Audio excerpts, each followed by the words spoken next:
अस्सलाम वालेकुम स्टूडेंट्स।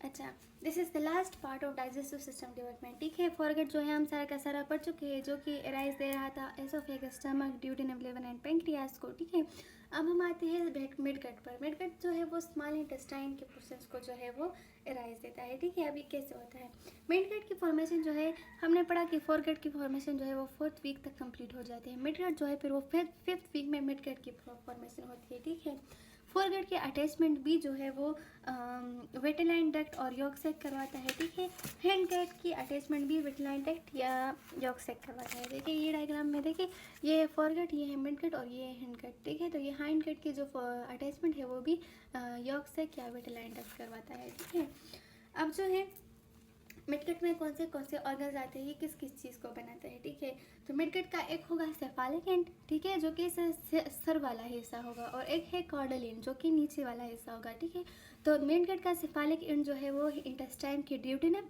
जियोजेनम और इलियम को एराइज देंगे। ठीक है, ड्यूडेनम जो है वो कुछ पार्ट ऑफ ड्यूडेनम फॉरगट से बन रहा था, अब जो बाकी रिमेनिंग पार्ट है वो यहाँ पर मिडगट बनाएगा। ठीक है, तो ड्यूडेनम बना रहा है, जियोजेनम बना रहा है और इलियम बना रहा है। ठीक है, अब इसका कॉर्डल एंड जो है वो इलियम, कुछ पार्ट ऑफ इलियम बना रहा है, सिकम बना रहा है, अपेंडिक्स बना रहा है और कॉलन बना रहा है। ठीक है, ये सारे जो है इंटेस्टाइन के पार्ट्स है, आपको पता होगा। ठीक है, सबसे पहले ड्यूडेनम की फॉर्मेशन होती है, फिर जियोजेनम एंड इलियम की।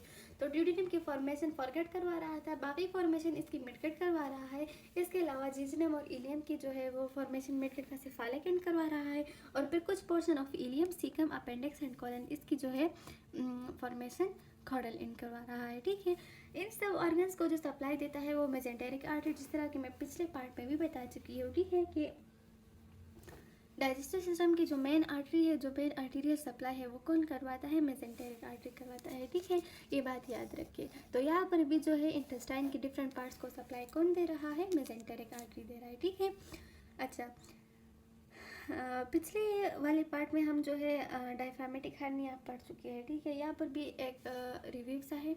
फिजियोलॉजिकल हर्निएशन क्या होता है, जब ऑर्गन्स बहुत ज़्यादा इनलार्ज हो जाए, ठीक है, और एब्डोमिनल कैविटी में इसकी स्पेस कम हो जाए, मतलब कि स्पेस कम हो जाए और सारे ऑर्गन्स इसमें नहीं आ सके, तो फिर ये क्या होता है कि ये ऑर्गन्स एब्डोमेन से थोरैकिक रीजन पे मूव कर जाते हैं। देखिए, थोरैक्स के अपने ऑर्गन्स है, हार्ट, लंग्स वगैरह, वो थोरैकिक रीजन में होते हैं। ठीक है, और जो स्मॉल इंटेस्टाइन है, लार्ज इंटेस्टाइन है, वो एब्डोमिनल रीजन में होंगे। अब अगर ये ऑर्गन्स जो मिडगट बना रहा है, अगर ये ज़्यादा इनलार्ज हो जाए तो ऑब्वियसली वो क्या करेंगे, थोरैकिक रीजन में मूव होंगे, और जब एब्डोमिनल रीजन से थोरैकिक रीजन में एब्डोमिनल ऑर्गन्स की मूवमेंट हो जाती है, तो इसको फिर हम कहते हैं फिजियोलॉजिकल हर्निएशन। ठीक है, ये एक डिफेक्ट है।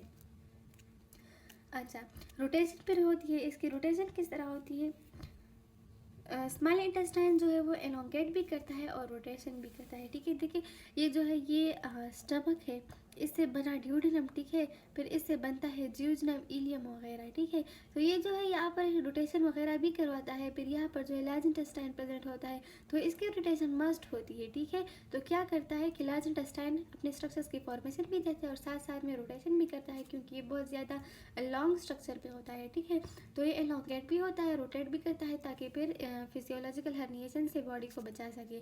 तो स्मॉल इंटेस्टाइन की इलोंगेशन और रोटेशन दोनों मस्ट है। ठीक है, लार्ज इंटेस्टाइन जो है वो इलोंगेट होगा, ठीक है, वो अपने स्ट्रक्चर्स बनाएगा, लेकिन यहाँ पर लॉन्ग लार्ज इंटेस्टाइन में रोटेशन जो है वो नहीं होती। ठीक है, अब रिट्रैक्शन ऑफ हर्निएटेड लूप्स क्या होता है लार्ज इंटेस्टाइन और स्मॉल इंटेस्टाइन के जब पार्ट्स बनते हैं, असेंडिंग कॉलन, डिसेंडिंग कॉलन और रेक्टम वगैरह, ठीक है, तो ये जो है फिर अपनी सही जगह इख्तियार करेंगे, अपनी सही जगह पर जाएंगे जहाँ पर ये परमानेंटली प्रेजेंट होते हैं। ठीक है, इसको हम कहते हैं रिट्रैक्शन ऑफ हर्निएटेड लूप्स। ठीक है, organs when form correctly retract to abdomen, जब ऑर्गन सही तरीके से बन जाए तो फिर वो एब्डोमेन में रिट्रैक्ट हो जाते हैं, और इसको हम कहते हैं रिट्रैक्शन ऑफ हर्निएटेड लूप्स। अच्छा, ये हुई मिडगट की फॉर्मेशन। अब हम आते हैं हाइंडगट की तरफ। ठीक है, अच्छा, ये रहा। अच्छा, डाइजेस्टिव सिस्टम की लास्ट पार्ट जो है वो है हाइंडगट की डेवलपमेंट। ठीक है, अब फोरगट की डेवलपमेंट जो है वो 4th वीक में हो रही थी, मिडगट की डेवलपमेंट 5th वीक में हुई, अब हाइंडगट की डेवलपमेंट जो है वो 7th वीक में हो रही है। ठीक है, हाइंड कट जो है वो किस किस चीज़ को बना रहा है, ये लार्ज इंटेस्टाइन के पार्ट्स को बना रहा है, ठीक है। Transverse colon, descending colon, sigmoid colon, rectum and upper part of anal canal, ये जो है हाइंड कट से बन रही है, ठीक है। अच्छा, इसके अलावा जो ब्लैडर है, यूरिनरी ब्लैडर एंड यूरेथ्रा जहाँ जो ओपनिंग होती है, ठीक है, फॉर एक्सक्रीशन ऑफ यूरिन, तो उसकी फॉर्मेशन में हाइंड कट करवाता है। अब ये कैसे होता है, देखिए यहाँ पर जो है एक मेम्ब्रेन टाइप बनती है, एक्टोडर्म और एंडोडर्म जो है वो एक मेम्ब्रेन बनाता है जिसको हम कहते हैं क्लोका मेम्ब्रेन, ठीक है। ये क्लोका मेम्ब्रेन है। हाइंड कट जो है यहाँ पर यूरोरेक्टल सेप्टम की फॉर्मेशन करवाता है, ठीक है। ये एम्ब्रियो है जिसका ये एम्ब्रियो है ये जिस इसका मोस्ट डिस्टल पार्ट है एम्ब्रियो का, ठीक है। तो यहाँ पर जो है एक्टोडर्म है, एक्टोडर्म एक मेम्ब्रेन की फॉर्मेशन करवाता है जिसको कहते हैं हम क्लोका मेम्ब्रेन, ठीक है। और यहाँ पर यूरोरेक्टल सेप्टम की फॉर्मेशन होती है। ये क्लोका मेम्ब्रेन जो है ये फिर बाद में रप्चर हो जाता है और ये एनल ओपनिंग को एराइज देता है, ठीक है, जो कि सबसे last part of digestive system है। ये जो है ये सारे स्टमक है, ये ड्यूडेनम है, यहाँ पर स्मॉल इंटेस्टाइन की फॉर्मेशन हो रही है, ठीक है। फिर हाइंड कट जो है वो लार्ज इंटेस्टाइन की फॉर्मेशन करवाता है और आखिर में जो है सबसे पहले सबसे बाद में एनल ओपनिंग बनता है जो कि क्लोका मेम्ब्रेन से बनता है। और क्लोका मेम्ब्रेन जो है वो एक्टोडर्म एंडोडर्म ने फॉर्म करवाई होती है। जब ये क्लोका मेम्ब्रेन रप्चर हो जाता है तो ये एक ओपनिंग बनाता है जो कि होता है एनल ओपनिंग।